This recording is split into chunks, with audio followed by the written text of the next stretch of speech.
Sanibonani bafethu emakhaya, ngiyanamukela ku season 2 wesintu ngesayensi kanti igama lami nguHlulu Mthakathi ngwakamhloli. Kulolu hlelo bafethu sisuke sikhuluma kabanzi ngemvelaphi yomuntu kanye nomlando walempilo esiyiphilayo ngokusebenzisa ulwazi lwecosmology okanye ispace science.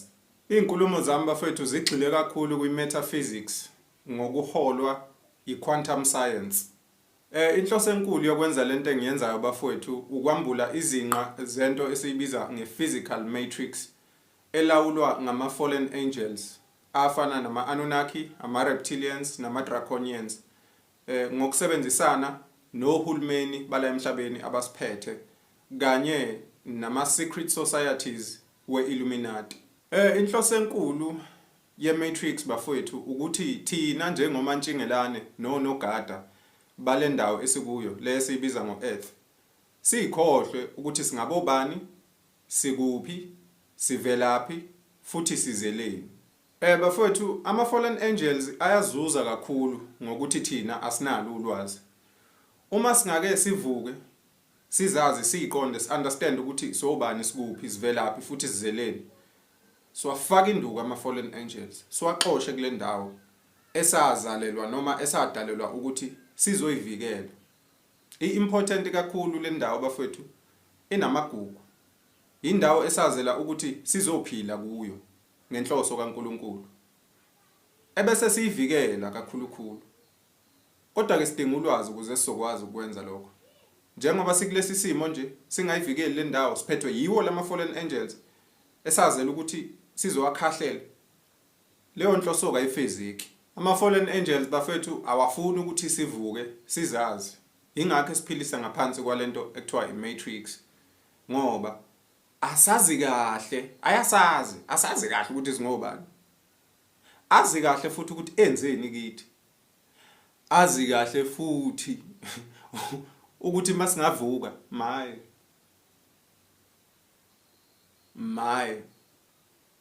ingakho ke sine-matrix. Ukusigcina nje silele singenalwazi besidukise ukuze phela bezokwenza nanoma ngabe yini abayithandayo ngathi.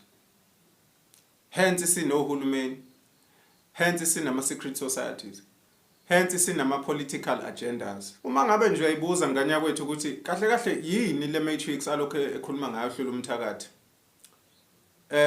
ilama structures empilo esiphila ngaphansi kwawo bafowethu. Uyazala umncane esibhedlela, thatha isitifiketi, unikwe inamba, uyophila, ukhule, mawukhula ukhulela esikoleni, mawuqeda hamba uthola umsebenzi, njalo ngesonto yesontweni, sebenza, vuka nje ekseni uhambe uye somewhere for 10 hours, spend lawo ma-hour ngaphandle, uyabuya ekhaya khathela ukwazi nokwenza lutho, lala lo 6 or 5 hours, vuka futhi ungafuni kunjalo, hamba usebenza until uzukhathala.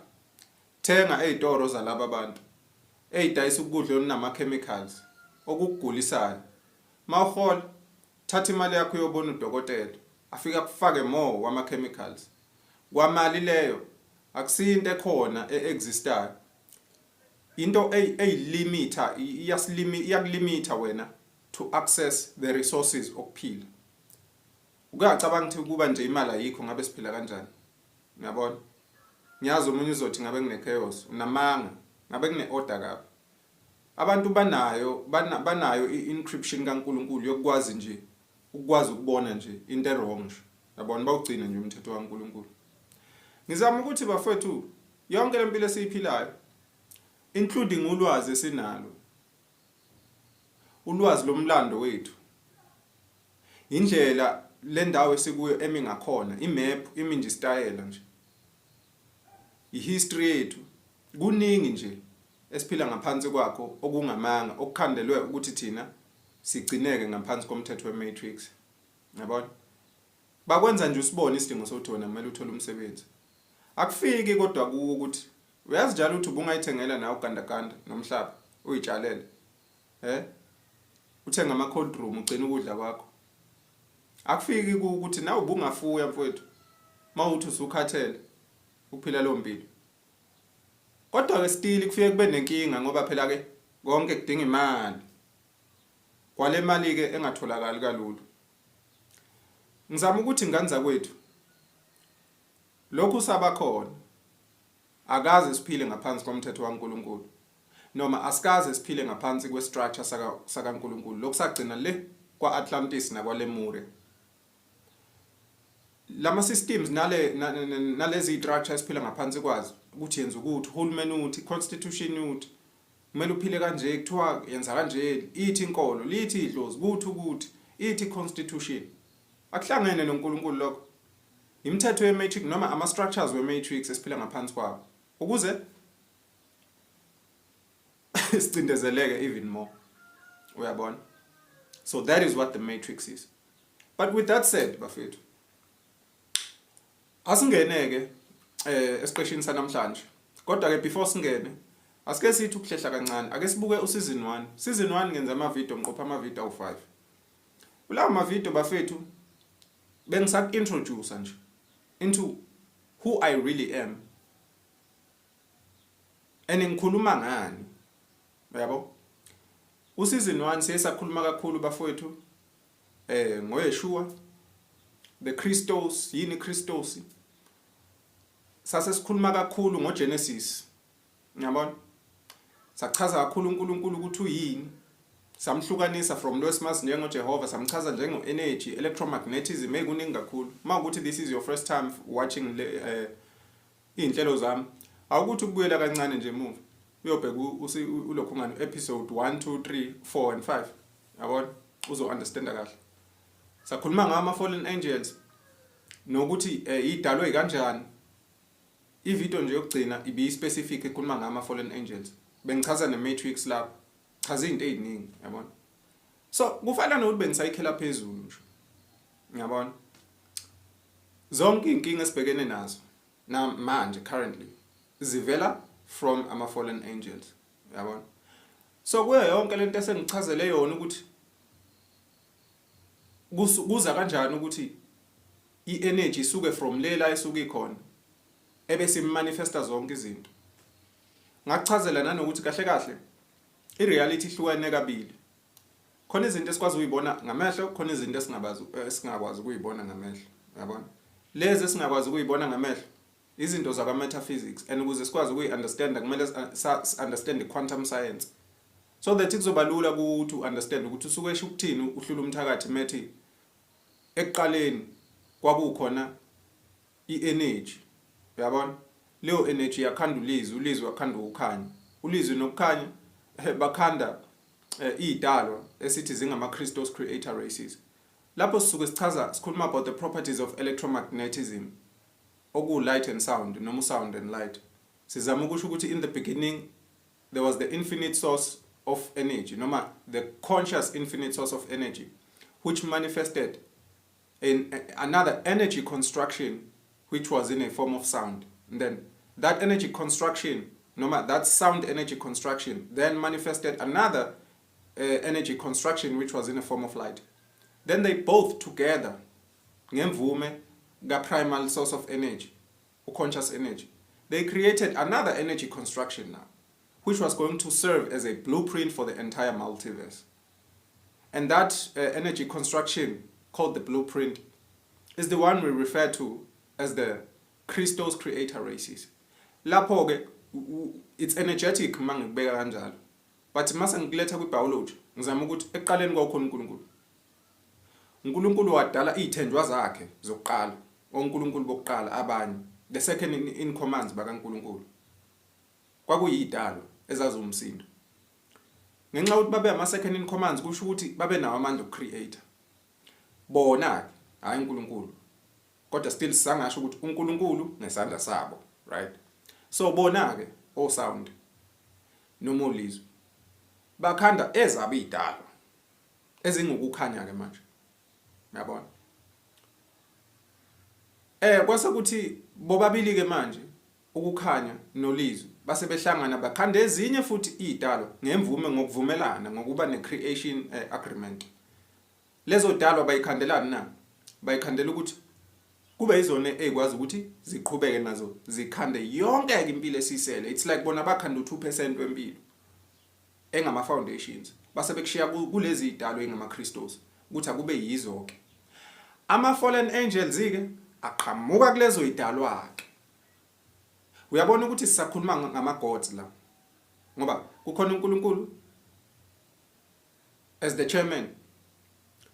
Ebese kuba khona olizwi as the second in command, noma as the first second in command. Ebese kuba khona okukhanya as the second in command. Ebese kuba khona ke the Christos creator races as the third second in commands kaNkulunkulu. Kushuthi kusewuNkulunkulu lo usayicanile. Amanye ama dimensions nje awakaveli. UNkulunkulu usayicanile into 3 parts: sound and energy and the combination of both. Uyabona? Ingakho ke neBhayibheli lithi eqaleni ulizwe impela wayekhona. Ebese ukuthoba phela likuphambanisile la kubeka leyo kunye la kubeka leyo. Lokhu kukhanya yila khona uNkulunkulu esethi kuGenesis ethi akube khona ukukhanya. Athi qale ngolizwe. Yabona? Bese kudlula ka amavesi ambalwa bese uzobona la esethi liqale ngobumnyama evoid. Ngokuthi kwakumnyama and the spirit of God was moving around etc. Bese qhamuka to a point whereby ngiyazi ukuthi maningi engweqile ama verses but ngifuna ukugxila kulawa a specific are important. Ulizwe wayekhona eqalene uNkulunkulu ewuye. Uyabona? WayenoNkulunkulu futhi aphinda abe uNkulunkulu. Ngalolo lizwi lelo wayesethini? Let there be what? Light.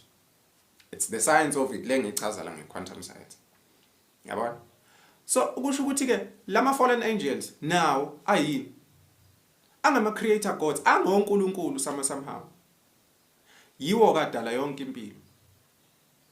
Njengoba usubona ama video amanje abelungu abaningi bayaqhamuka abakhuluma amagama afana nokuthi life was seeded here by the extraterrestrials, by the metaterrestrials. Life in all galaxies was seeded. Yatshalwa impilo. Ukuze understand ukuthi itshalwa kanjani impilo, kuzomela understand the quantum mechanics. Yonke planet neplanet ine blueprint. So kusho lezi dalwa zazi mayifika ziye kwi blueprint leyo energy. Zifike isebenziseke ulwazi lwazo lwe quantum science. Zitshale ama energy encryptions okuyizimbewu kodwa in a form of energy. Lawo ma energy encryptions ngokuhamba kwesikhathi ayahluma iqhaqheke lo energy construction. Bese njobo wena wabona nje isitshalo same as isitshalo ukuthi ngoba lokho esikhuluma ngakho ku energetic via the quantum field. Lokho kwesitshalo well ku physical but babe beyitshala kanjalo. Uyabona ukuthi okokuqala nje asivuma ukuthi iplanet neplanet umuntu isidalo. That's why abanye bezwa bebiza le planet esiphila kuyo ngo Mother Earth. Just because isidalo siyaphila. Akusinto nje ethule lifeless. Zonke izinto ziyaphila nezihlahla namadwala njalo. Kusho ukuthi ngolimo oluzwala ngcono sisho ukuthi lama aliens afike esibelethweni seplanet atshala imbewu kwase kumila zonke izinto. Kwamela izihlahla, kwamela izilwane, kwamela konke yonke into ekhona. Nabantu ke ngokunjalo abakhandwa hanga uJehova. Kusho ukuthi nabo bamemfuka njengokutshalwa ilezi ayidala. abantu kahle kahle bavela olwandle. Ulwandle luyisibeletho. Yabona? Lapha ngaphansi kolwandle kujuleni kwalo ulwandle. Kunento noma asithi asiqale kanje sithi portal. But mawufika kuyo iyinto esingasho ukuthi isitho sangasese somhlaba. Sesishila ngathi umhlaba umuntu isidalo kwawona. That's why abanye bewubiza ngomama. Olwandle kunaleso sitho sangasese somhlaba. Asifani njengesitho sangasese somuntu wesifazane. That's why umuntu wesifazane emataniswa kodwa no earth. Bavela lapho kabantu. Bavele bamemfuka from there. Wena ubona ingane ephuma kwisitho sangasese somuntu wesifazane after ekhulele. Nabantu bamemfuka lapho. That is the best way to explain imvelaphi yabantu. Than ukuthi sithi nje bayakhandwa esinye isidalo ekuthiwa uJehova. And ukuze understand yonke lento eqedwe ukisho yokuvela kwabantu, you have to understand the quantum science ukuthi how did it happen. Bavela kanjalo. Kuza kanjalo ukuthi sithi thina sabantu sivela olwandle. That's true. We all come from olwandle. Siqhamuka endaweni eziwu2. Siqhamuka from the cosmos or from the firmament ngolimi oluzwakala ngcono. Izinkanyezi lezi ama portals. Yazi ukuthi sengikhuluma ngama portals awu2. Ngithi kuwe kune portal esolwandle.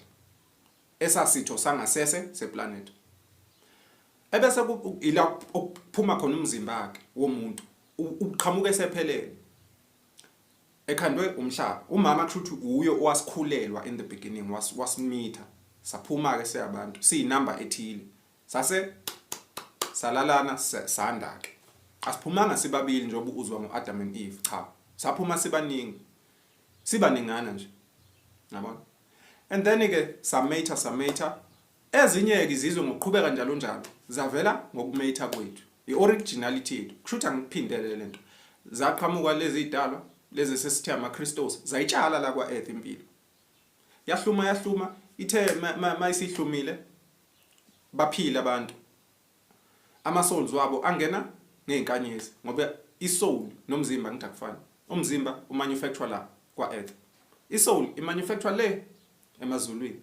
So isoul iyasuka le emazulwini izifike la kwa earth. Iportal yokungena kwesoul la kwa earth iyinkanyezi. Yabona? That's why it's nama constellations. Ama constellations they represent the stellar noma the stellar realities. Istella usuyazi ngihlezi ngisho ingaphansi kwegalaxy. So isoul ifika isethe isasele emazulwini ukuthi mina ngifuna ukuya kwa earth. Ngalesikhathi yenza njalo isoul isasele ingakafiki nala kwamhlaba. Umama uyayireceive usuke connected nalo soul. Mangithi umama ngisho earth usuke connected nalo soul. Asikhulume ngawe. Nakho wena ule emazulwini uyavolunteer ukuzophila la emhlabeni. Ngokuvolunteer uqale uassemblish umzimba ozophila ku uassemblishe impilo ofuna ukuyiphila, abantu ofuna ukuba surround, umndeni ofuna ukufika ngawo, abazali uyiassemblishe yonke nje impilo yakho. Mawusu ready usuthatha lo energy encryption uyiletha kumama oku earth. Umama useyaqala ukukhandela umzimba ukuthi uphile. Mase kukhandelile umzimba umama usuphelele, usuyehla usuzongena la kwamhlaba. Mawehla ungena lapha phezulu. Ngokuhluka kwazo okuyinkanyezi njengama portals. Inkanyezi ozongena kuyo irepresent iportal yala uqhamuke khona. That's why kuthiwa singabantu baseinkanyezini. Obabukredo umuntu ababekwazi lokho. The Egyptians they knew that ukuthi were the people of the stars. Singamazulu. That's why thina sibalekile nje sibizwa ngamazulu. Ngoba hayi ukuthi thina sonke sivela emazulwini ezinye izizwe ayivelini emazulwini cha. Kuthiwa yithi olibofuzo lwabo lisaphethe lawo ma memories ngokujula kwa, which means thina singamazulu singawasiza amaXhosa avuke ayikhumbule yonke lento. Singabasiza thina abaTswana. Singabasiza baseZimbabwe. Futhi thina nabaseZimbabwe ingakho ngilanga wakwa ngizwa nje ngibhodla umlilo ngenze enye video lapha ngilwisa labantu laba abasupporta lento le yo Operation Tutul. Ngoba understand ukuthi ijule kanjani lento. Ku divide thina. Ave sikho, ave sizwana, ave si connected ngokwegazi nangokwesikhumba. Singalinge nje silwe sodwa bafowethu. Uyabona? So kusho ukuthi thina njengesizwe samazulu, hayi ukuthi ithi sodwa si special. Zonke izizwe zi special ngoba ziqhamuka kuyo uNkulunkulu. Kodwa thina kulibofuzo lwethu, siphethe thina ama genetic codes azokwazi ukuthi avuse umhlaba wonke.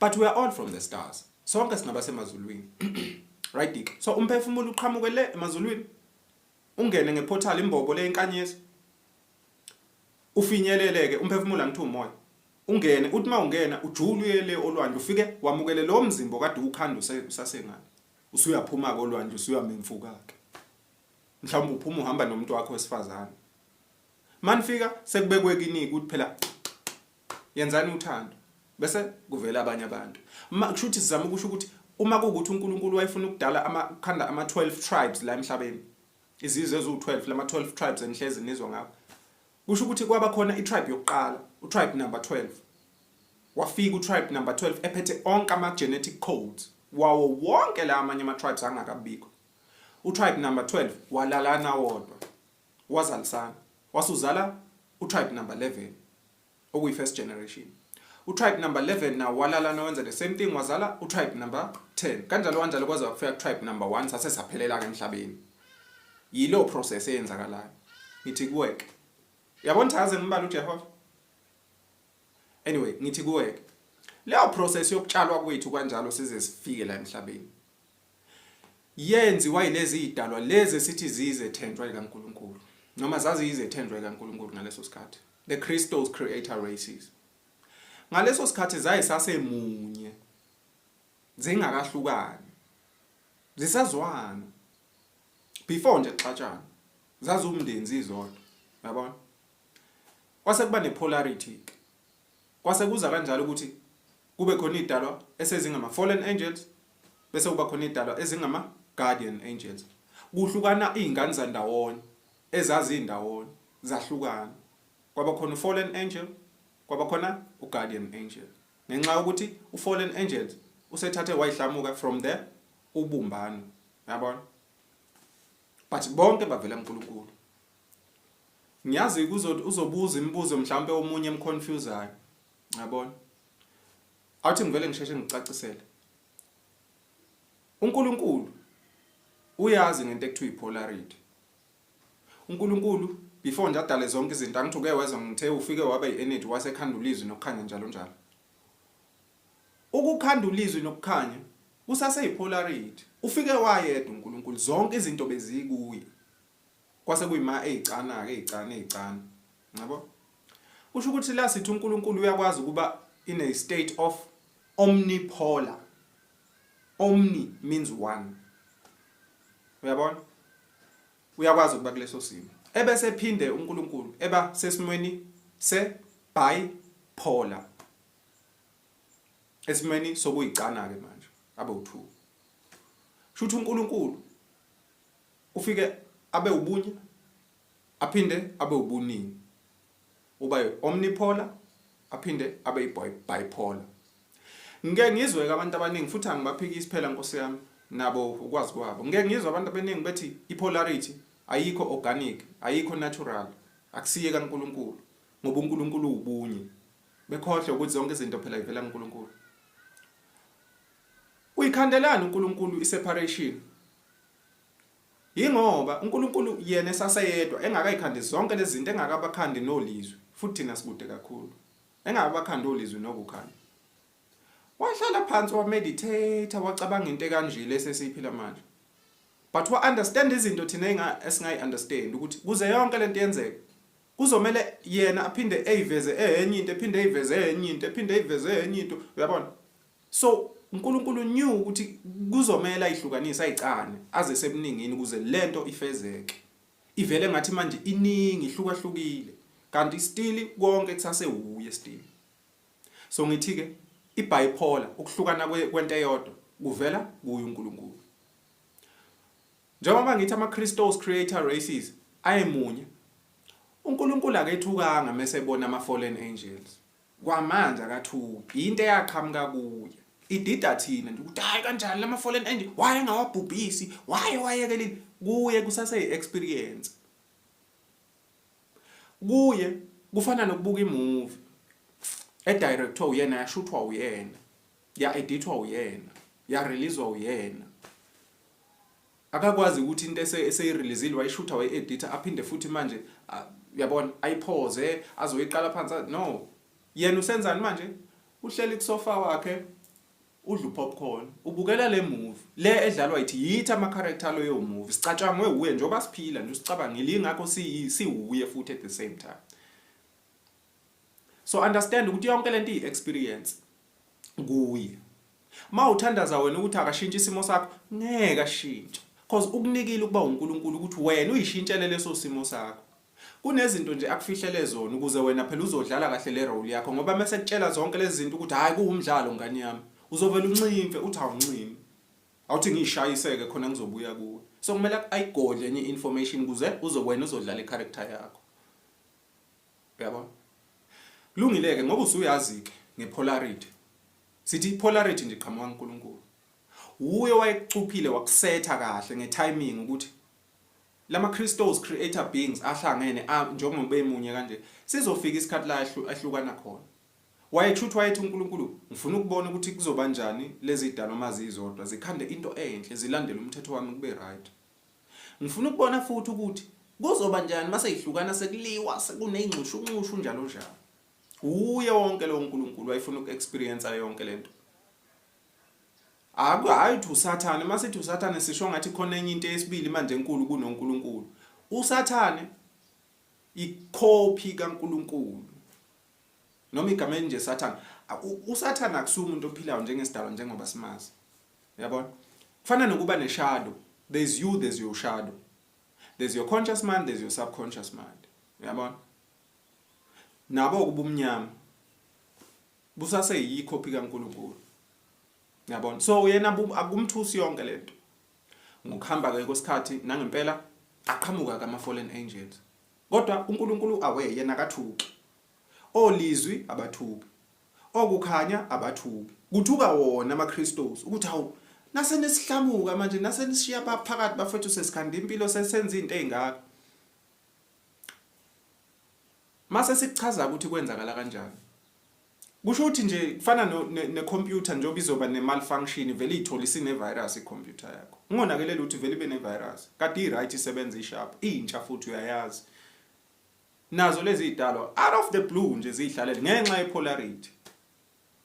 Ayizayithola lezi ezinye manje seyicabanga izinto engasahlangene nenhloso kaNkulunkulu yempilo. Za breaker i-creation contract. Ngoba inkontraki iyayithi noma lo contract iyayikhandwe ilezi idalwa zo3 olizwi okukhanya nawo ama crystals bahlangana bathi bafowethu njengoba sithumileke lo ngaphezulu kwethu okuyena usiqalo uthi sizokhanda impilo asiyikhande lempilo kodwa asiyikhandele ngaphansi komthetho wakhe. Umthetho wakhe uthini?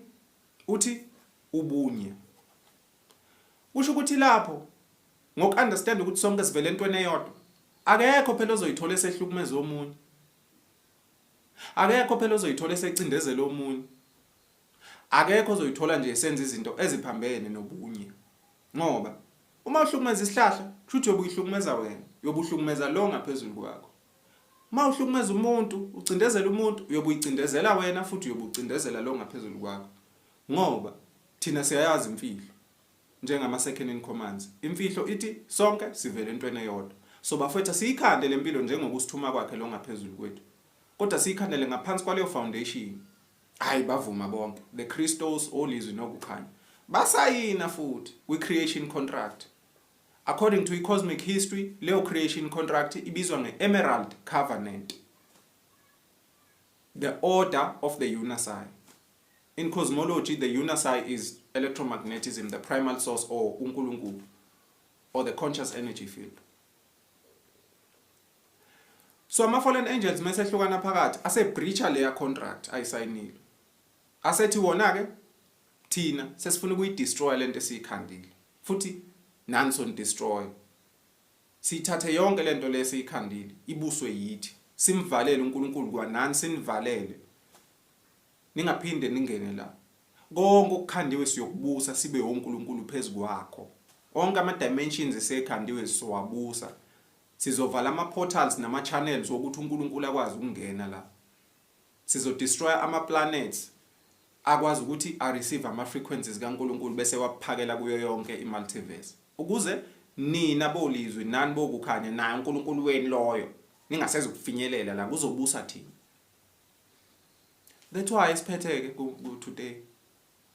Kodwa izinto esezalunga lezo. Ngixoxa kanje ngoba sixoxa ngomlando. Hayi cha sezabashaya phela manje. Otherwise ngabe asiyi ku 5D ascension. Otherwise ngabe ohlula umthakathi abavuka. Kusho ukuthi izinto sezalunga sekushapha. Ngixoxa kanje ngobani umlando. Ilokho phela kwenzeka. Uyabona? Ahlukana kanjalo ke lama fallen angels. That was a recap. Sekungena kanjalo ke lokho esizokhuluma ngakho namhlanje. Esikubiza ngani? Galactic Wars. Ngoba iGalactic Wars izimpi zakwi-galaxy ezazenzeka le emkhathini emikhulu le yokuqala. Yawo lama fallen angels and the guardian angels. Kusho ukuthi njoba sithi bese behlukene bewu2 basebelwa ke. Laba bafuna ukudestroy abathathe noma bafuna ukuthatha ba destroy yonke lento ekhandwe yibo bo2. Laba bafuna ukuyidestroy bayithathe bayidestroy. Kanti laba bona bafuna ukuyivikela. So obviously kuzodalani i-war. But that war is called what? Galactic War. Because zabaningi ke lezimpi bafethu ayibanga ncane ama fallen angels ay serious ngeagenda nemission yabo. They were called the Galactic Wars. Cishe nawo nokuhlala hlale uzwe nje about leli gama Galactic Wars. Izimpi zale emazulwini. Buka ke. Nathi siyingenile leyo yompi. Ngokuphila kwethu angeke uthi wena zikuthinde hey mina hlula umthatha ungiyeka zingithinti lezo zinto mfowethu mina I've got bills to pay hey mina nginempilo serious leyo mpilo serious hey mfowethu imanipulator yiyo lo mlando engixoxela ngawo. As long as ungekho aware ngalezi zinto engikhuluma ngazo kuzoba lula nje ukuthi umanipulate nempilo yakhe izoba nzima. But the more you become aware no consciousness wakho uba aware ebese kwazi ukushintsha i-energy field yakho kube nama energy shifts uphila impilo manje nokuba conscious and therefore lezo zimo zithi ukushenxa kancane kuwe ngoba khona izinto wena osukusu aware ngazo. Umcabango phela mfethu uyayishintsha ireality ucreate energy nezinto ezikhulumayo create energy nenhliziyo. We've got thoughts, we've got sound, and we've got emotions. Those three give us electromagnetism. Ebese kuphuma nge-auric field. Leo auric field it goes out to the universe and attract. Mase kuza kuwe kuyi-situation you wonder why nginamabhadi why kuukuthi because of indlela ocabanga ngayo. Izinto ohlezi uyikhuluma nendlela awuyinakekeli indlela ofila ngayo. Bese uyitshela ukuthi izimo ilethwa yini? Izimo engaphandle. Hayi uhulumeni, hayi ngakhula bengihlukumeza, hayi kwenzeka ukuthi kimi, hayi abathakathi no. It's your own mind and your own DNA. Yebo? But anyway guys, asingeneke sichazeke manje ngazo lezi zimpi lezi. Yabona? Ngokujula kwazo these galactic wars ukuze sizo understand ukuthi sifike kanjani la esikhona khona. Njengokwenjwayelo ke bafowethu nayi inkamalanga yami niyayazi ngeke ngisayichaza kakhulu, right? Ongayazi le nkamalanga kusho ukuthi kuyomele abuyele lapha ema video nami amadala ukuze ezoqonda inkamalanga yami igcwele manje sengize nginenye yesibili igcwele nje igcwele full ngize nginenye yesibili nayo futhi siyagcwala futhi kuyotholakala lenye futhi yabona kushipha ukutya yabona right. Niyayazi inkamalanga yami ukuthi ibhalwe ngoGeorge futhi ngachaza ukuthi kungani ngibhala ngoGeorge yabona kuba easy kumina nje uGeorge nje kimi yabona ngiyawuthanda because wenza izinto zibe lula yabona but ngisuke ngazi ke wena ukuthi ngizokuchazela phela kahle ngesiZulu so kusho ukuthi ngifike ngifunde la kwinkamalanga yami ngawuGeorge bese ngikulethe esiZulwini ke yabona right. Angithi ke sizokhuluma ngezimpi zomkhathi yabona imkhathi emkhulu yabona the galaxies. That's why we name isiqephu sanamhlanje the Galactic Wars yabona longileke sithi lana ke kwaba nempi yokuqala nje nqanqa after ama-Christos ehlukane phakathi sekukhona idalwa eseyifuna manje ukucolonize yonke lento esikhandiwe. They started to wage war against each other. Noma the fallen angelics started to wage war against the guardian angelics. Yabona. Noma nje ngolimi oluzwakala ngcono, the fallen Christos creator races started to wage war against the guardian Christos creator races. So kwase kuba nempi yokuqala ke. The first war, it was called the Lyran Elohim Wars. Impi nje yokuqala. Why ibizwa ngoLyran? Laphana kuma galaxies, ama galaxies aya descender, aya ascender according to the frequency spectrum. Usuyazi nge frequency spectrum, there's high, there's mid, there's low. Shuthi nempilo yadalo kanjalo. La okukhona khona ulizwi noma Christos njalo njalo. That's a higher dimensional frequency noma frequency bands according to the frequency spectrum. Mawusuwehla njalo kuzofikela esikhona thina ama lower dimensional frequencies lawo. So kusho ukuthi uLyra noma uLyra, yabona, it's the cradle of all life forms. Masithi it's the cradle, ila impilo yaqhamuka khona ngoba the Christos races are found in the Lyran galaxy, igalaxy ebizwa ngoLyra noma uLyra. So ama fallen angels are originally from there. Nama guardian angelics are originally from there. Kusho ukuthi ke lezi dalwa kahle kahle singasho nje ukuthi zingabazali bethu, yabona. So sonke singayiclaim sithi we are the Lyrans. Ngiyazi ke abaningi sebe banokuyiclaima ngokuthi bona they are the Pleiadians, you know. Baningi banokuyiclaima ngokuthi they are the Anunnakis, they are the reptilians, this and that. But originally we are all the Lyrans because yonke impilo came from the Lyrans, yabo, in the Lyran galaxy or the Lyra galaxy, yabona. Kuleyo galaxy ke kwase kuxabana abaphathi bethu abadali bethu balwa ke baba nezimpi. Impi yokuqala was called the Lyran Wars, yabona, noma the Lyran Elohim Wars. Leyo mpi ke kwakuyokuqala ngqa, yabona. And it was so devastating and so powerful, it nearly destroyed the entire multiverse. Yonke lento iqedwe ukukhandwa nje 950 billion years ago. Kwadlula some 7 billion years. How? After lokho sekuyaqala ke sokuba nezimpi, yabona. Shuthi zenzeka early lezi zimpi lezi. Right? Lezo zimpi lezo almost destroyed yonke le multiverse eyayisekhandiwe, right? Shuthi lapho kwakusetshenziswa ama higher dimensional frequencies ukulwa lezo zimpi. Kwakuliwa ngama weapons of energy and they were so powerful, yabona. Yacisha destroyeka imultiverse, yabona. Zwana kuthiwa kwenzeka lezi zimpi nje, the multiverse initially had no security measures because it was not predicted that there can be a division. Kuthiwa ekuqaleni kwezinto universe there was no security measure, there was no protective measures because it was not predicted ukuthi kuzoba nezimpi manje kuzohlukana phakathi. But mind you, who didn't predict ukuthi there was going to be a polarity? It's the Christos. It's the guardian angelics. Okukhanya nolizwi abathuki, they know ukuthi nanso ipolarity siyaqala. NoNkulunkulu energy uqobo lwakhe akathuki, uyazi ukuthi vele ngangisethile. Abathukayo obani? Yilaba the Christos, cause bona abambulelwanga to that point because bangaphansi kwalizwi nokukhanya. So kwabathusa ke, and they didn't predict all of this, so they didn't protect the universe, they didn't see the need. It's like ukuhlala ema-suburbs. Umuntu wasema-suburbs ndoda nango-11 ebusuku umfice ithwashazela ucofa ifoni ukhululekile angaze ahlala lale ngaphansi kwesihlahla. Why? Because uhlala isema-suburbs mos. So qhamuka phi isigibeni? Yabona? Cabanga isimo sikanjalo ke. There was no security measure.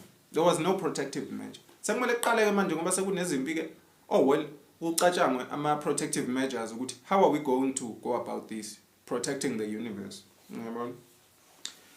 So the Interdimensional Association of Free Worlds, IAFW, i-organization le eyafomishwa as the first security measure ngoba sekubonakala ukuthi hayi no sayidinga protection.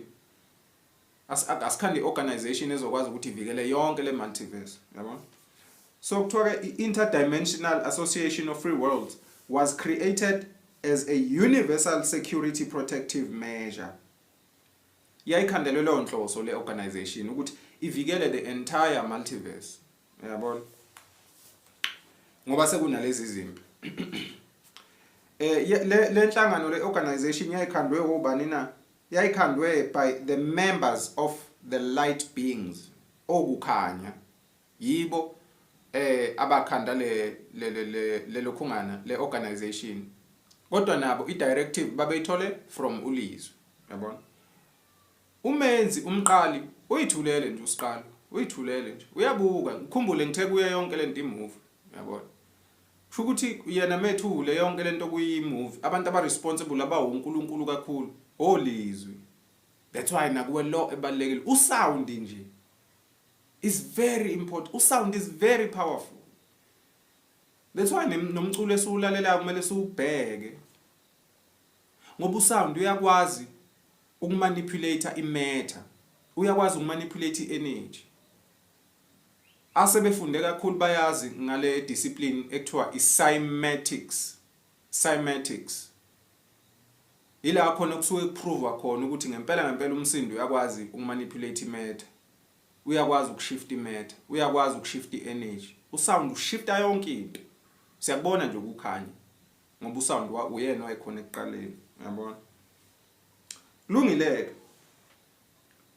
So ikhandweke le security measure le. Yabona? By i-directive yakhona i-order iqhamuka from okukhanya. Yabona?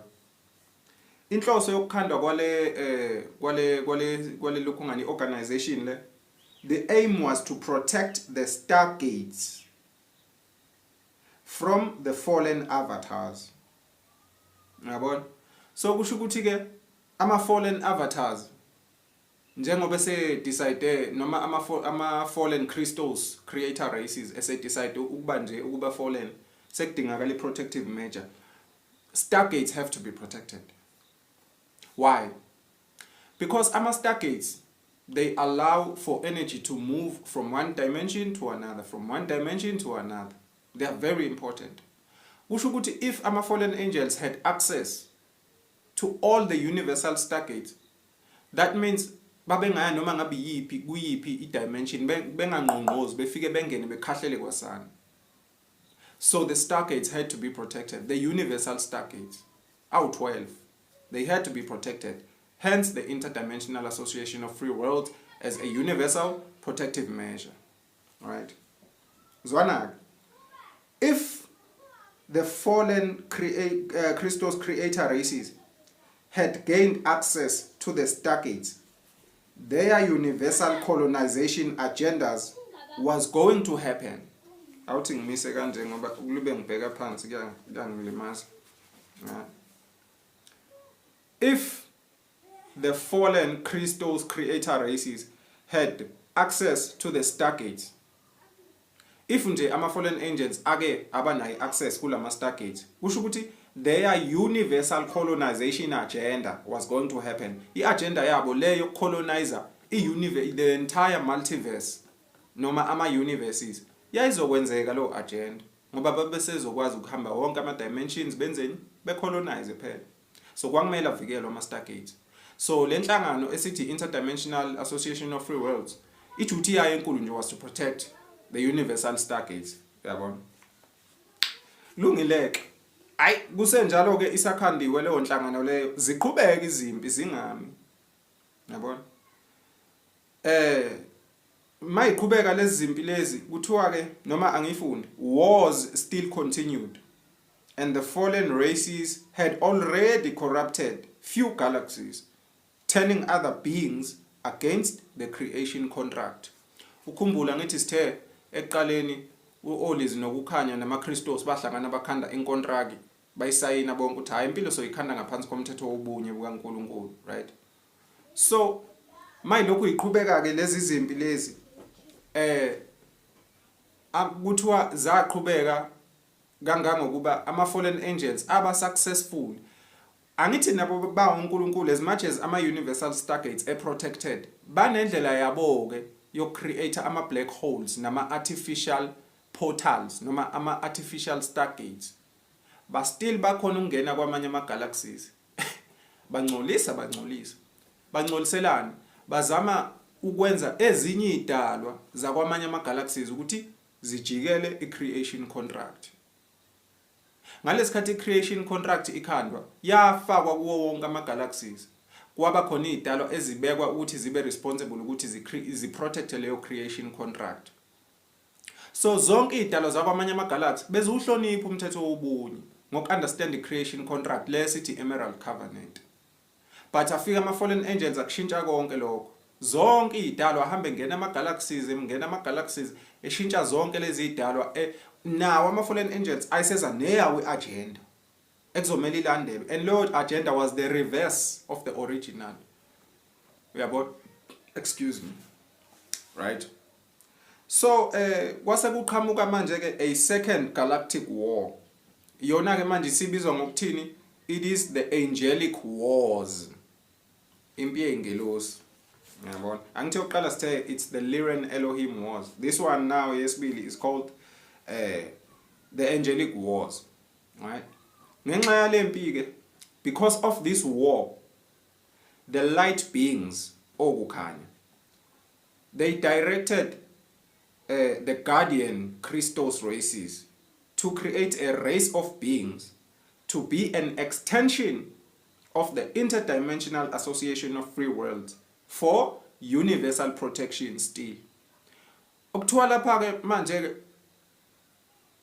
yize yayisikhandiwe Interdimensional Association of Free Worlds for using universal protection, still kwafana zaqhubeka kwavele nje kwa west kakhulu ke kunokuthi kulungu. Yazi kwavele kwa west lokho kuthusayo. Uyabona? Njoba sisho ukuthi le yokuqala iLyran Elohim wars yacisha destroy the entire multiverse. But anyway, zaqhubeka ke lezi zimpi zavele kwa west kakhulu. Kwasekuthiwa okukhanya futhi babona into engeke bafethu. Sidinga manje ukukhanda another security measure. Amanye amaphoyisa azokwazi ukuthi aqhutshekwe kusaqhutshelwa nayo le agenda yokuvikela ama stargates ne multiverse yonke. So therefore asikhande ezinye idalwa ezodlala leyo ndima leyo. I-Interdimensional Association of Free Worlds yona amalunga ayo kwakuwa amalunga aqhamuka kolizwi, kwakuwa amalunga aqhamuka kokukhanya ehlangene namalunga aqhamuka kuma guardian Christos creator races. Bahlangana baformisha le security team le. But mayilokhu iqhubeka izimpi ayibese beyabona ukukhanya ukuthi no man sidinga any security measure, any protective measure. Yabona? Kusho ukuthi manje sekuzomela ekhandwe ezinye idalwa futhi. Yabona?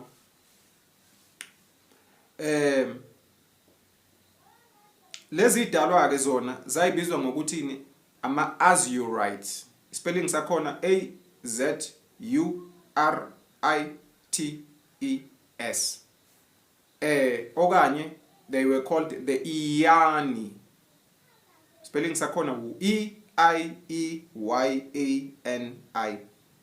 Shuthi idalwa, shuthi kahle kahle masichaza sisuka uNkulunkulu. Khona yena uNkulunkulu. Khona ulizwi, khona ukukhanya, khona ama Christos. Manje ke sekukhona the Azurites. Ezinye idalwa eseyikhandwa ke manje for protective measures eyivela le emazulwini okuqala. All right? Iani ke yona noma lezi idalwa esithi ama Azurites, they created their own universal security team called the Azurite Universal Stargates Security Team. Yabona? Usho ukuthi ke nje lenhlangano yokuqala nje obibizwa nge-Interdimensional Association of Free Worlds, lena ke yesibili yama Azurite, yona yayibizwa leyo nhlangano yayibizwa ngokuthi i-Azurite Universal Stargate security team. Shuthi lana sisho ukuthi sesineyinhlangano eziwu2 ezivikela the multiverse. Yabona? I-Interdimensional Association of Free Worlds, i-Azurite Universal Stargate Security Team. Yabona? Le nhlangano ifomishwe ilezi idalwa eseyikhandiwe. Zakhandwa kanjani? Ama-Guardian Crystals nokukhanya bahlanganisa ama-genetic materials wabo ukukhanda the Azurites. That means the Azurites were more powerful than okukhanya no lokhungana no nama-Guardian Crystals. Futhi mangithi powerful ngikunikeza ego yonke lento. Asithi nje they were more advanced than all these nama-Guardian Crystals. They were a little bit more advanced in their genetic structures and genetic codes. Yabona? Why be more advanced or benamandla amakhulu? It is so that bezokwazi phela ukuprotecta kahle. Bebe advanced in terms of protection and power. Yabona? So bona ke ama-Azurites they were administered by the Interdimensional Association of Free Worlds. Shuthi le nhlangano yesibili le yama-Azurites still administrator bayo obani Interdimensional Association of Free Worlds. Shuthi abayi-operate nje on their own. Bagadiwe nabo. Yabona? So through the Azurites, the sound beings, all these, could quickly come into the multiverse during times of crises. Usho ukuthi ama-Azurites imzimba yabo yayinama frequency anele ukukwazi ukumumatha imphefumulo yolizwi ke manje. Kusho ukuthi impi mayisixake kakhulu kwakuvele kubizwe olizwi. Mawukuthi leyo mpi yabehlula okukhanya nama-Guardian Angelics kwakubizwa olizwi. Kodwa olizwi ngesimanga sokuthi abanayo imizimba bawumsindo ukuze bakwazi ukungena kwi-multiverse baphile babonakale baba abantu babedinga imizimba yama-Azurite. Uyabona? Kunje ake sithi nakho kunempi kwi-galaxy ethile and leyo mpi i-serious idinga ukuthi olizwi bafike. Olizwi babekwazi ukuthi bavele bamemfuke babengadingi ukuthi bazalwe balinde bakhule before uyacabanga ukuthi mangenzakala kanjalo impi yayoqhubeka kuze kwenzakala i-damage. So babevele bengene emzimbeni othile bamemfuke bangene ngama-portals bamemfuke kulo dimension bafike basorte out leyo nkinga baphinde babuyele futhi kwi-dimension yabo olizwi. Yabona? Right. The wars continued and the fallen avatars grew stronger as they turned universal races against the creation contract. Right? So lezi zimpike zaqhubeka kakhulu. Izinto nje zaba worse. Yabona? Ama-fallen angels nje they have turned ama-galaxies amaningi base beyama-legion bebaningi kakhulu because they were so fast, man, in colonizing. You know, it's like poaching clients. Bengena ama-dimensions nama-dimensions berepresenta i-agenda yabo nokuthi ezinye idalwa nama-galaxies babajoyine. This is what they were planning. Nezinye ke idalwa zabajoyina because ulimi labo lalu strong kakhulu, lwalu smart, lwaluphethe ukukhohlisa. Uya notice na ukuthi amanga kubalula ukuthi usheshe wakholwe kodwa iqiniso uyayulidoubt ulungabaze ngoba uyabona iqiniso liza ne-responsibility ne-discipline. Amanga yonke into sounds so smooth and very easy and nice. So babesebenzisa amanga ke nabo. That's why kwabulula ukuthi bagaine ama-galaxies amaningi noma idalo eziningi ezihlala kwamanye ama-galaxies. Yabona ke. So Interdimensional Association of Free Worlds nama-Azurites njengamanje they were the only universal security. Angithuakhumbule eqaleni ukuthi ngithe there was no protective measure. This was not predicted by the crystals.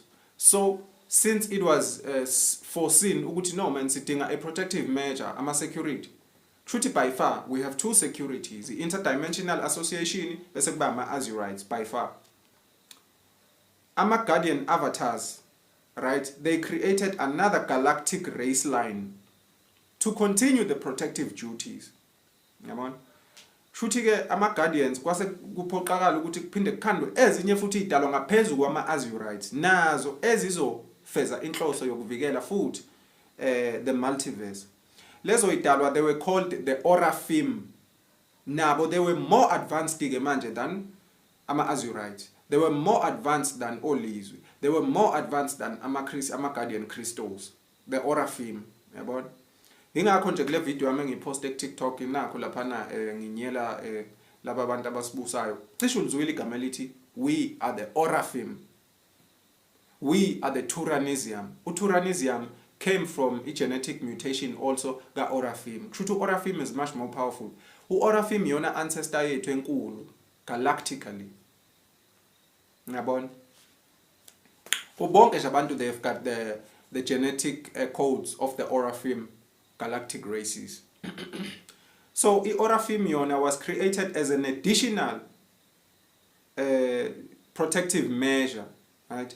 And they also had additional genetic advancement compared to the Azurites, which means ama Azurites were much more powerful or genetically advanced than Ogukhanya nama Guardian Crystals, ama Azurites. Bese kuthi Oraphim were much more advanced nabo ukudlula the Azurites, the Guardian Crystals and Olizwi. Yabona? Ngoba those three, the Azurites, Olizwi and the Guardian Avatars, bahlanganisa phela ama genetic material wabo ukuze kuphume the Oraphim. Right? Because of this race, the Oraphim, the fallen avatars also created their own fallen race to uphold their agendas and to destroy the Oraphim Guardian races. And that race was called, are you ready? Aye, awukorrect. Aye, awukorrect. Aye, leyibalekile. Kuze phela uzo understand ukuthi lezi idalwa iqhamuka kanjani esilezi sizwa ngazo. Awuthi ngiqalele phansi. Ngifuna ukuthi mase singena kuleli gama, khona into kuwezovela ngiyabo cause uzo realize ukuthi labantu laba besibazi bebiza ngoNkulunkulu bethu anginjalo. Bayingane kwabona. Awuthi ngiqalele phansi.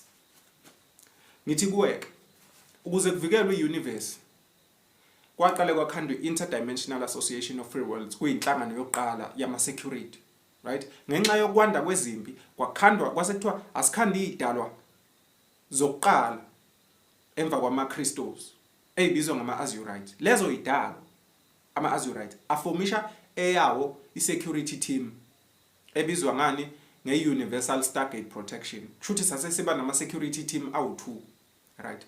Still izimpi ziyaqhubeka. Kwaphinde kwathiwa futhi ke asikhande ezinye idalwa okuyizona ke manje izokwazi ukungena kuwo wonke ama dimensions noma ama galaxies zikwazi ukuvikela.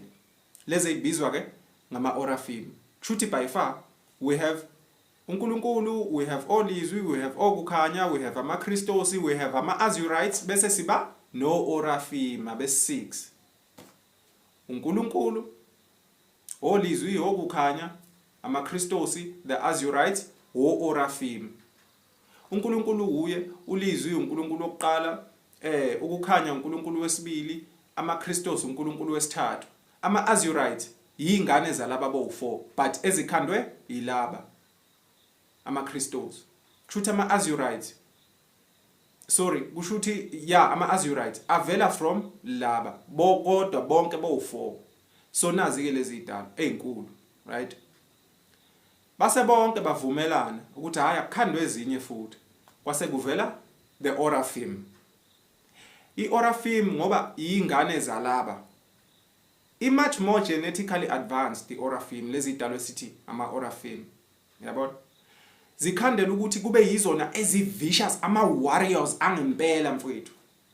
Energetically babenikezwe zonke izikhali because they were genetically more advanced. Ukuthi bezolwisana phela nama fallen angelics. Buka ukuthi ama fallen angelics enzani. Akukhande ezawo idalwa ezizomesha ezizoba ontanga balapha. Akhona vele ama fallen angels already. Abizwa ngokuthi ama Anu Elohim, ama ama-reptilians, aka the Seraphim Draconians and the Seraphim Reptilians. Kushuthi ama-fallen angelics awo baba awo nje awuyiwona engamele awuqala yilawa o3, the Anu Elohim, the Seraphim Reptilians and the Seraphim Draconians. But u-Anu Elohim usedecide manje ukuthi ngoba sekukhanda u-Oraphim uzophazamisa yonke lento asebeyiplanile as the fallen angelics, abakhande nabo ezabe idalo nazo zi-powerful. Angithiwe ngizwa ngithi u-Oraphim was much more genetically advanced than laba. Kusho ukuthi nalezi idalo esengizokutshela ngazo njengamanje zazi much more powerful than obaba bama-fallen angelics, ukuze phela zizoba fit ukubhekana no-Oraphim. Lezo idalwa-ke abayikhanda njengoba ngithe are you ready nje, uyazi ukuthi zayibizwa ngobani igama lazo? Hayi namanje awukho ready, awuphefumule. Hey mfowethu, lezo idalo ezakhandwa ama-fallen angels to counteract ama-Oraphim, they were called the Anunnaki or the Anunnakis. Yawonke ama-Anunnaki wasiwa ama-gods, ama-hybrids akhandwa obani ama-Anu Elohim. Ngoba ngitshelile ngithi nawo ama-fallen angels aqhamuka kuqala, u-Anu Elohim, u-Seraphim Draconian no-Seraphim Reptilians, of which by the way ama-Draconians nama-Reptilians they come from the two, Seraphim Draconian and Seraphim Reptilians. Wayesesuka ku-Anu Elohim wathi awuthi ngikhanda ama-Avenger azobuyisela ezolwisana ne-Oraphim ngoba i-Oraphim i-powerful bayisayenza ayiye futhi ayizobavimba impela. Base bethi asibakhande lo ntanga nathi labafana. Nangempela kwaqhamuka ama-Anunnaki ke. Hayi ukuthi ngama-gods nawo aphethwe khona idalo ezinkulu ngaphezulu kwawo ama-Anunnaki. But today in history siwazi njengani njengezidalo ezakhanda thina njalo makhulu kwasha kwacima. Currently iwona kama-Anunnaki asehlukahlukene kaningi nawo ahybridizwa kaningi njengoba uyangizwe ngithi religion iphethwe specifically lama-Anunnaki esiwabiza ngokuthini ama-Jehovian Anunnakis. They are serving under the matrix system njengoba dungizwa ngikhuluma nge-matrix ekuqaleni. They are serving ama-Jehovian Anunnaki, they are serving under the matrix system yona ebizwa ngokuthini i-Jehovian matrix, okuhlangene nama-Luciferian contracts lapho. Khona another matrix ebizwa ngokuthi i-Luciferian njengoba wazi ngo-Lucifer nje. Bafethu ukujuli. Umuntu ngiyangidabuka mangibona umuntu osontayo the amount of ulwazi angenalo. Anyway, asiqhubeke. Right there kusuyazi ama-Anunnaki avele kanjani. Right? So, we should talk about another strong security team. Angithi siyazi ukuthi abantu abadila ne-security ama-guardians, right? Another strong security team was created to assist the Union of Interdimensional Association of Free Worlds and the Azurites and Guardian Avatars to protect this newly created race and also carry out universal Stargates protection duties. Kusho ukuthi ke bafethu uyayibalekile i-Oraphim njengoba dungizwa ngikhuluma i-Oraphim yayiyigugu kolizwi nakuma guardian crystals le race lesithi u-Oraphim. It was very important kangangokuba kwaze kwadingakala ukuthi manje ke uhlanganwe kukhishwe another sigungu, another security measure ukuthi yenzeni ibe o-administrator bama-Oraphim, ibe abavikeli. O-Oraphim already vele they were powerful njengoba ngisho they were genetically advanced already, but still they needed that extra protection, right? So kwase kwakhandwa ke another strong, underline strong security team. Uyabona mangilibe ngikhuluma ngolizwi nama-guardian avatars akufike ukuthi asisodwa nathi asikaze sabasodwa. It's just that ngoba lezi idalwa lezi ezingama guardians, they've been protecting ingxenye ezibalekile ngempilo yethu. Ngapha thina sithi abafiki ngani, abasiprotect ngani, uNkulunkulu akasivikeli ngani. We've been protected. Bonini uhulumeni esigcisha ama chemicals ezama ukusilimaza. But we are still here surviving. That's because we are protected on higher dimensions. Uyabona? So le security team ezovikela oRafim ke ikhandwe olizwi okukhanya ama Guardian Christos nama Azurites. Kuvikelwa the Orafim. Uyabona? Not only the Orafim, but it's an extra layer on top of lama security teams asekhona. Nokuvikela kama Stargate. Ingakho ngisebenzisa igama elithi strong security team. Uyabona? Uzwake. This security team is called the Guardian Alliance. Asikubala. Sine Interdimensional Association of Free World, sinama Azurites, nama Orafim, sesine Guardian Alliance. Noma nje asikubeke ngeprimal order. Sino uNkulunkulu, sino lizwi, sino kukhanya, sinama Christos noma ama Guardian Christos. Ebese siba nama Azurites, sibe nama Orafim, bese siba ne Guardian Alliance.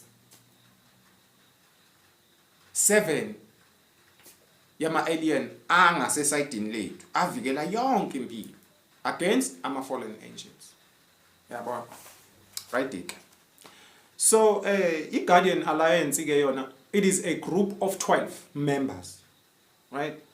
Each responsible for one Stargate and one galaxy. Each and every galaxy is protected by the Guardian Alliance, one council of Guardian Alliances, right? So kusho ukuthi kahle kahle the multiverse yonke has 3 security organizations. Sesiya recap.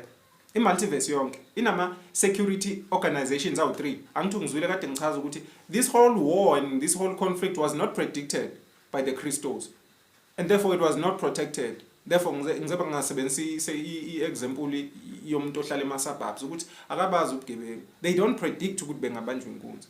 So this was not predicted. So therefore kwase kwakhandwa these security measures.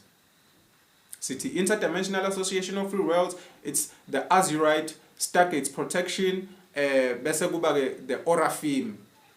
On top bese kuba i-Guardian Alliance. Shutha u4 kahle kahle ngenza iphutha mangithi 3. So lezi zimpi zabangela ukuthi kuveleke lama security measures. Yizo zonke lezi zimpi ezenza. Futhi angathi yizo zonke bayifanga ngisakumentionele 2. Zikhona nezincane ezayiliwa ukuthi oba lezi zo2 zibaleka kakhulu because they were so devastating. Uyabona? So kushuthi kahle kahle sina empeleni nje sina ama security measures awu3. Ebese siba nezinye idalwa ngaphezulu ezu2 ezaphuma. Ama security measures yokuqala i-Interdimensional Association of Free Worlds, i-Azurite Stargates protection, bese kuba i-Guardian Alliance, ama organizations, security organizations. Idalwa ezaqhamuka on top of that genetically advanced than nolizwi nokukhanya nama Christos. Zona lezo idalwa ezokuqala they were called the Azurite. Ezesibili they are called the Orafim. In protection of the entire multiverse. Yabo. Ngizocela nje ukuthi sibambe lapho kona namhlanje ngenza kwethu ngoba isikhathi sesithe ukuhamba. Uyazi ukuthi ku episode elandelayo siqhubeka khona la ngenza kwethu. Yabo. Ngoba mude kakhulu lo mlando. Kwalona nje i-hour leli alikho enough. Yabona. But solo nje sihlephula kancane, sihlephula kancane. Okunye nganya kwethu engifuna ukwazi ngoba ungibona nje ngeke ngathi kunyamalala. Ngiyomuntu bafethu odila nezinto eziningi empilweni ayedwa. Ngiyabonga nje ukuthi esengi ne-PA ekwazi ukuthi ngisize ingihlephulele lo msebenzi. But I do a whole lot. Khona i-content ngapha, khona i-consult ngapha, khona ukubhala ngapha, khona ukuthi ngapha, yabo. Uya notice ukuthi ngifike ngakhipha ama episodes awu5 ngase ngithatha i-break for 2 weeks. Sengiqhamuka manje sengithi episode season 2 lo. Shoot nala nje basiku season siku episode 1 of season 2. Sekusele 4 more videos, 4 more content.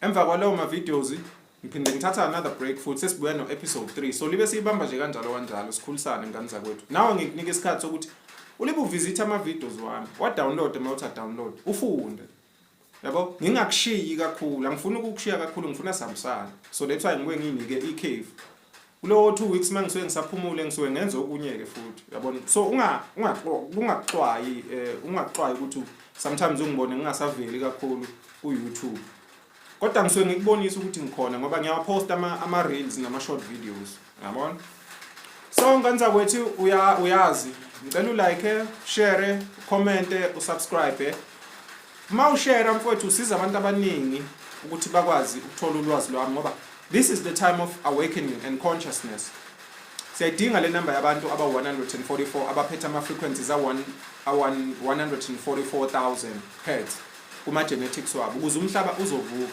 yazi masingathola labo bantu angeke mfowethu yonke into iyoyihlanganela iplanet iyoyikhumbula abantu bayoyikhumbula izilwane ziyovuka because labo bantu bonke bo 144,000 banama frequencies enough ukwelapha umhlaba oshe sikhahlela ama fallen angels silungise yonke into sibuyele kuNkulunkulu sibe right nje sibuyele esimweni esasiyisona kwa Atlantis nakwa Lemur yabona so share ama video ama uthola isikhathi share ulwazi engikupha lona nawe vusa abanye cause sonke siyadingana ukuthi sivuke njengoba Dungizwa ngibala oZimbabwe nani noma Xhosa ngithi akusithina sonke si special njengamazulu ukuthi abantu thina we have the genetic encryptions enough to awaken others hayi ukuthi yithi kuphela si special ngiyabona so please like share comment and subscribe ngoba ngithanda ukusho lento because I didn't come here for content I came here to teach but ke siyakusho ke because we have to ukuze message yami ifinyelele kwabanye like the video comment share and subscribe yabona siyabonga kakhulu ngani zakwethu ngicela ukuthi sihlangane esiqephini esilandelayo